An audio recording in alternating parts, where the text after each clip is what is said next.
Hello, good morning mga idol. Araw ng Lunes ngayon. Andito na naman tayo sa ating mga kurukukok. Sa ating mga kurukukok. O sa ating mga manukis. Ayan. Oh, may saging pa tayo idol. Oh. Andito. Oh, yung malunggay natin namunga ng saging. Ayan. Dito naman banda idol. Dito yung mga pato natin. Saka mga manok. Lahat napakain na natin.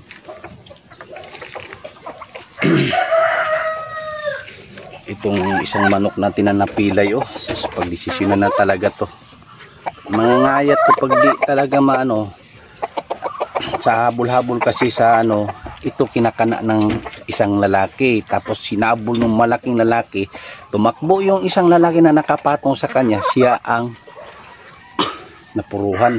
Kaya ganyan pag kaunti lang ang babae tapos yung lalaki medyo madami, kasi ang lalaki kasi nito 1:7 to siya eh.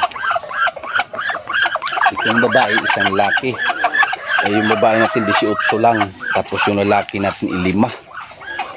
Kaya ayan, oh, dito pa.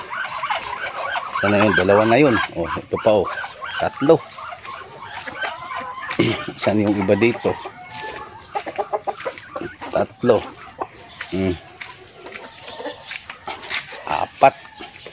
Ay 5. 6 pala to. May isa pa.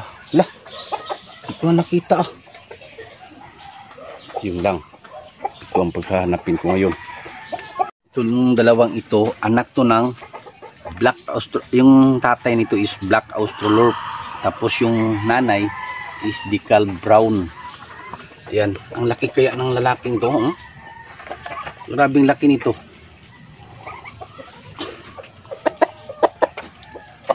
Ayan, yung mga babae, oh. Crossbreed yan, crossbreed sa Decal Brown at saka Black Australorp. Ito, anak din to. Basta mga ganyan kulay, Black Australorp yan at saka Decal Brown. Oh, yung babae doon na isa, oh. Ganoon din yan. Anak din yan. Oh, mas malaki pa siya sa nanay niya, oh. Yung nanay niya maliit, nasa mga 2 kilo lang yung nanay niya.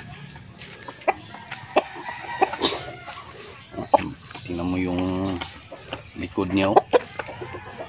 Sobrang taba. Ang pagpakain lang sa mga manok at saka pato mga idol, kahit kaunti lang sa umaga. Palagi ko lang 1 kilo kalahati, hindi kahit 2 kilo. Pagkahapon naman 2 kilo. Kasi sa bandang pagkatapos na kumain, maghanap naman sila ng mga pagkain nila eh. Marami naman silang mahanap na pagkain dito, kaya pwede na yung tagda 2 kilo. Maraming mga dahon-dahon dito, mga insekto. Ayan, makakain nila yan.